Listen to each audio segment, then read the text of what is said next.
Hello, Versatile family. Myself Amit Chaturvedi and I welcome all of you in Versatile Brains. दोस्तों, जो real success and struggle stories की series चल रही है उसमें काफ़ी सारे वीडियोस हम ऑलरेडी डिस्कस कर चुके हैं। अगर आपने वो वीडियोस नहीं देखे हैं तो आप चैनल की प्लेलिस्ट में जाकर उन वीडियोस को भी देख सकते हैं। और आज मैं आपके सामने एक बार फिर से हाजिर हूँ एक नई कहानी के साथ। तो चलिए शुरू करते हैं।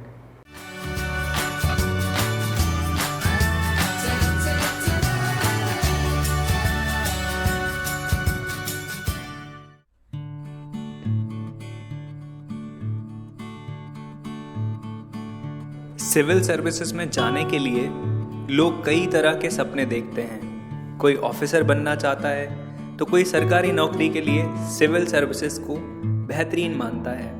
पर क्या आपने सोचा है कि मैगजीन में एक ऑफिसर की फ़ोटो देख कोई ये सोच ले कि मुझे भी अपनी फ़ोटो यहाँ चाहिए? जी हाँ, 2018 बैच की ऑफिसर टी शुभमंगला ने अपने बचपन में एक मैगजीन में आईएएस ऑफिसर की फ़ोटो देखकर सोच लिया था कि एक दिन मेरी फ़ोटो भी यहाँ छपेगी। इसलिए उन्होंने सिविल सर्विसेज में जाने की सोची।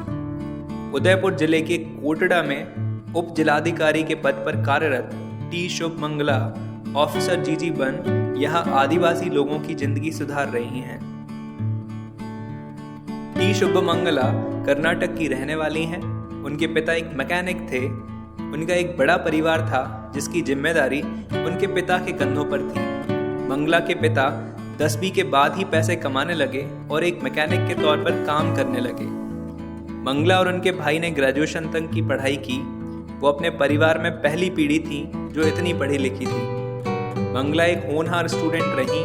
उन्होंने कई बार क्लास में टॉप किया है। इसके बाद उन्होंने डॉक्टर बनने का सोचा और MBBS की पढ़ाई करने लगी। ऐसे राइटिंग से लेकर किसी भी एक्टिविटी में वो टॉप करती और अपने फोटो मैगजीन में छपने लगे। इतना ही नहीं, उन्होंने MBBS में भी टॉप किया और कई गोल्ड मेडल अपने नाम किए। MBBS पूरा करने के बाद वो त्वचा रोग विशेषज्ञ बनी। साथ ही उन्होंने स्त्री रोग विशेषज्ञ में भी डिग्री हासिल की। डॉक्टर बनने के बाद मंगला के दिमाग से सिविल सर्विसेज निकल चुका था। उन्होंने अपने डॉक्टरी वाले कार्यकाल में गरीबों को जूझते देखा। ऐसे में वो फिर से सिविल सेवा के बारे में सोचने लगी। उन्होंने डॉक्टरी के काम के साथ पढ़ाई जारी रखी। उन्होंने स्त्री रोग पर एक किताब भी लिखी। इस दौरान 2013 में उनकी शादी हो गई। उनके पति वेंकटेश इनकम टैक्स में डिप्टी कमिश्नर हैं। इसके बाद ही उनके पिता को कैंसर हो गया। डॉक्टरों ने कहा कि उनके पिता मुश्किल से 5-6 महीने ही जिंदा रहेंगे। ऐसे में उन्होंने सोचा कि सिविल सर्विसेज करना चाहिए। पिता ने भी बेटी को ऑफिसर बनने की बात कही ताकि वो लोगों की सेवा कर सकें। इसके बाद मंगला ने सिविल सर्विसेज की तैयारी शुरू कर दी। लगातार 2 साल तैयारी के बाद 2018 में ऑल इंडिया 147वीं रैंक में पाकर वो सफल रहीं। इसके बाद उन्होंने लोगों की सेवा में खुद को झोंक दिया। फिलहाल मंगला उदयपुर जिले के कोटड़ा में उप जिलाधिकारी के पद पर कार्यरत हैं। कोटड़ा को प्रदेश का ऐसा आदिवासी इलाका माना जाता है जहां पोस्टिंग होने के बाद भी सरकारी अधिकारी और कर्मचारी जाते ही नहीं हैं। यदि उन पर दबाव बनाया जाता है तो वे नौकरी छोड़ देते हैं। कोटड़ा के आदिवासियों की आर्थिक और सामाजिक स्थिति काफ़ी खराब है। महिलाएं और बच्चे कुपोषण का शिकार हैं। यहाँ काम करने का अवसर मिला तो शुभमंगला ने सबसे पहले तो कुपोषित महिलाओं और बच्चों के स्वास्थ्य को बेहतर बनाने का काम शुरू किया।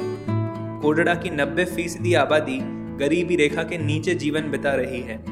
ऐसे इलाके में 2 कमरे के क्वार्टर में रहकर शुभमंगला आदिवासियों विशेषकर महिलाओं को सशक्त बनाने में जुटी हैं।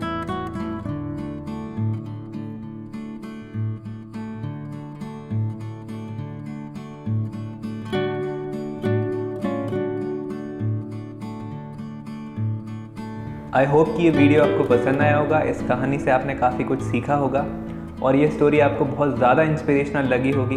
अगर आपको कुछ पूछना है या कुछ बताना है तो आप मुझे नीचे कमेंट सेक्शन में लिख सकते हैं, या फिर मैंने इस वीडियो के नीचे जो डिस्क्रिप्शन बॉक्स है उसमें अपने फेसबुक पेज की लिंक दी है। आप उस पर जाकर मुझे डायरेक्ट मैसेज भी भेज सकते हैं। अगर आपने अभी तक इस चैनल को सब्सक्राइब नहीं किया है तो please hit the subscribe button and press the bell icon also. इससे आपको सारे वीडियोस टाइम पर मिलते रहेंगे। तो चलिए मिलते हैं अगले वीडियो के साथ। बाय।